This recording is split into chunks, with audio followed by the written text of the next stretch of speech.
Hi everyone, this is Dave from Geekanoids and welcome to my full review of the white Samsung Galaxy S2. Now I've been using this phone for about a week and a half, 2 weeks now. I want to bring you my opinion on the handset, and before I do so I just want to say thank you to Clove Technology because they sorted me out this handset. If you go to clove.co.uk you can pick one of these up for just under £500. I think at the time of doing this review it was £492, and that's for a SIM-free unlocked version of the handset. If you're in the US you're either going to buy this on contract, or for a SIM-free one you're going to be paying around about the $700 mark. Now I absolutely love this screen. This is a Super AMOLED Plus screen. I'm going to give you a close-up of this. Very good definition on the text. Very smooth fonts, as you can see. Vibrant colours. It is just absolutely fantastic. Now, the colours on mine don't pop quite as much because I've got an anti-glare screen protector on. But believe me, even with that screen protector on, it is so impressive. Absolutely fantastic. Now, the other things I like are the camera on the back, 8 megapixel camera. I'm going to pause this video now and show you how this performs for both photo use and also capturing 1080p full HD video footage. So this is being recorded with the Samsung Galaxy S2. It's in reasonable lighting, give you an idea of what the recording quality is like in my studio. I'll let you judge for yourself what you think of the HD video quality of the Samsung Galaxy S2.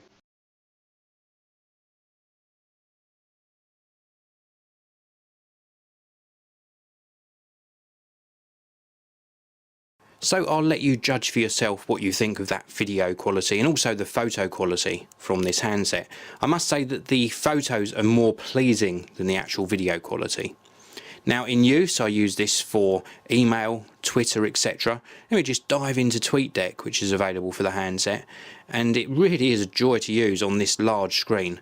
Very responsive, good to scroll as well. I'll just wait till this is updated and then I'll show you it scrolling, but look, just super smooth on the scrolling. Absolutely fantastic, love it. You can obviously tap on this top bar here as well to scroll all the way to the top, and it is lightning fast thanks to that dual core processor.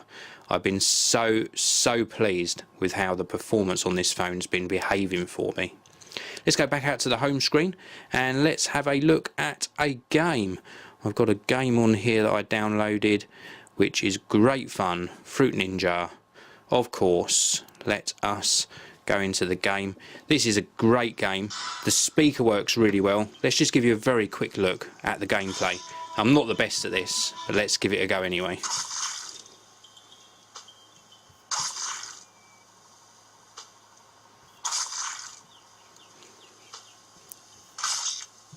You get the idea. Avoid the bombs, cut the fruit, and it gets progressively quicker as the game goes on.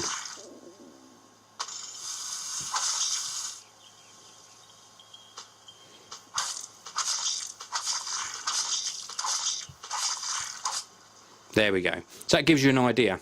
Gaming performance on this, very good. The widgets on this, absolutely fantastic. Let me give you a look at these widgets.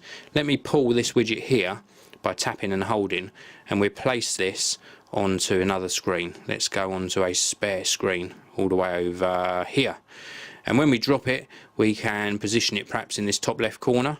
We can also tap and hold, and then we can position it or resize it to a different size. So here I've got the option of dragging this out to be full width. Absolutely fantastic. Or we can squash it back down to that small one, say that we want it that size, and then let's just drag it back to that home screen. So we're going to go all the way back. There probably is a quicker way of doing this, but I am going to do it the long-winded way, and we'll drag it back and put it back where it was. So you can reposition and resize widgets. You can put these icons for shortcuts onto any home screen. You can gain access to all of the home screens by doing this pinch in, and then we can go to a particular home screen, perhaps this one, and jump straight to it. We get an indication here by numbers as to what home screen we're in. So as we scroll it changes from 1 to 2 to 3 to 4, etc. so we get a good idea of where we are on the handset. Applications, very, very smooth scrolling through the applications. And let me go into my email, and then here we're going to just go to Compose, and let's have a look at that on-screen keyboard. So we're going to the Compose mail here. We've got it in portrait form at the moment, and let's start typing. It comes up with suggestions as we go.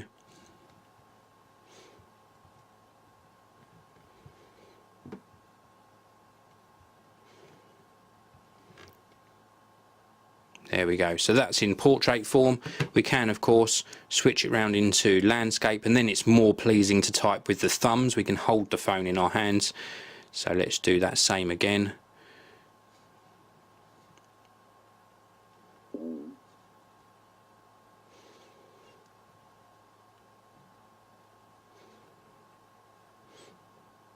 And there we go.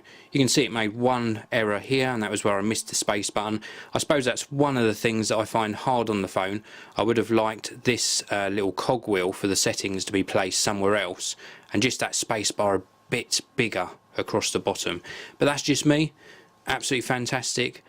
Absolutely love the typing on this, and I'm going to discard that message and go back to my home screen for you and let you know some other things about the handset, including the call quality. So let's deal with call quality next.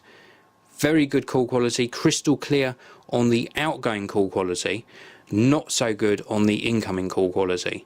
I found it a little bit muffled on the earpiece up here, but certainly the microphone down on the bottom, the outgoing voice, people were saying that I was coming through very, very clear. Battery life. Now, battery life on all smartphones is an issue. With my iPhone 4, I get a day's use out of it, I would say very easily. With this, a little bit harder to get a full day's use. If you're medium to heavy use, you might struggle getting a full day out of this. I'd say a medium user, with looking at what you're using, a full day is not a problem at all. Obviously, the benefit of the Samsung Galaxy S2 over something like the iPhone 4 is that you can of course take the back off and carry a spare battery if you want, or you can of course charge whilst you're on the go, perhaps in the car, or carry a little sort of rechargeable battery to just give you a top up if you need it. There are solutions for most mobile phones that will allow you to do that. So the Samsung Galaxy S2 is probably the best Android powered smartphone available on the market at the moment. Of course, you've got the likes of HTC and LG, Sony Ericsson, etc., all producing nice handsets, but this is probably the sexiest and a very, very good performer. Well, that was my review of Samsung Galaxy S2. Thank you very much for watching, and I'll see you all again in the next video.